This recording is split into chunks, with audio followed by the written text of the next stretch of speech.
104তম এই জন্মবার্ষিকী উপলক্ষে যারা চিত্রাঙ্কন প্রতিযোগিতা বা রচনা প্রতিযোগিতা বিভিন্ন অনুষ্ঠানে অংশগ্রহণ করেছেন এবং যারা পুরস্কার পেয়েছেন তাদের পুরস্কার দেওয়ার জন্য এই আয়োজন।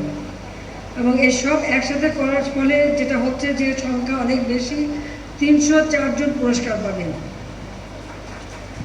আমি সবাইকে যারা পুরস্কার পাচ্ছেন তাদের সবাইকে আন্তরিক অভিনন্দন জানাচ্ছি। তবে একটা দুঃখের কথা বলি যে সবাইকে আমি হয়তো এভাবে হাতে তুলে দিতে পারছি না, কিন্তু আমার আকাঙ্ক্ষা আছে যে সবাইকে আমি যদি হাতে তুলে দিতে পারতাম আমি বোধহয় সব থেকে খুশি হতাম।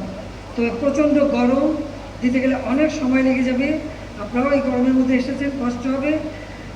তারপর আমরা কিছু দেব আর বাকি সবার হাতে হাতে পৌঁছে যাবে।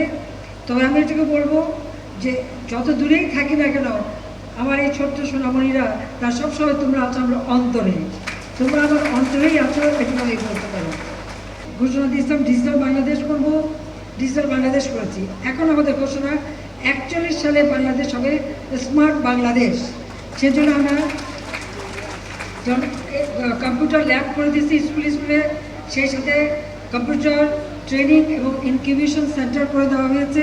সেখানে বিশেষ ট্রেনিং দেওয়া হয়। এই তথ্য প্রযুক্তি অর্থাৎ ডিজিটাল সিস্টেম অর্থাৎ কম্পিউটার শিক্ষা, এই শিক্ষার প্রসার আমরা ঘটাচ্ছি। তার কারণ হচ্ছে যে বিশ্ব এগিয়ে যাচ্ছে প্রযুক্তির যুগে, আমাদের ছেলেমেয়েরা পিছিয়ে থাকবে না, তাদেরকেও সেইভাবে আধুনিক প্রযুক্তি জ্ঞান সম্পন্ন একটা জাতি হিসেবে গড়ে তুলব। আর 41-এর যে স্মার্ট বাংলাদেশ, আজকের যারা তরুণ এবং আজকের যারা শিশু তারাই হবে 41-এর ভবিষ্যৎ কর্ণধার। তোমরাই এই দেশকে স্মার্ট বাংলাদেশ হিসেবে তোমরা এগিয়ে নিয়ে যাবে, সেইভাবেই আমরা করতে চাই। তো আমি আর সময় নেব না, কারণ এত গরম, সেখানে আর মানে বেশি সময় নেওয়া যায় না। সুকান্তের ভাষায় বলে যেতে চাই, যতক্ষণ দেহে আছে প্রাণ, প্রাণপণে সরাবো জঞ্জাল, এ বিশ্বকে শিশুর বাসযোগ্য করে যাব আমি, নবজাতকের কাছে এ আমার অঙ্গীকার।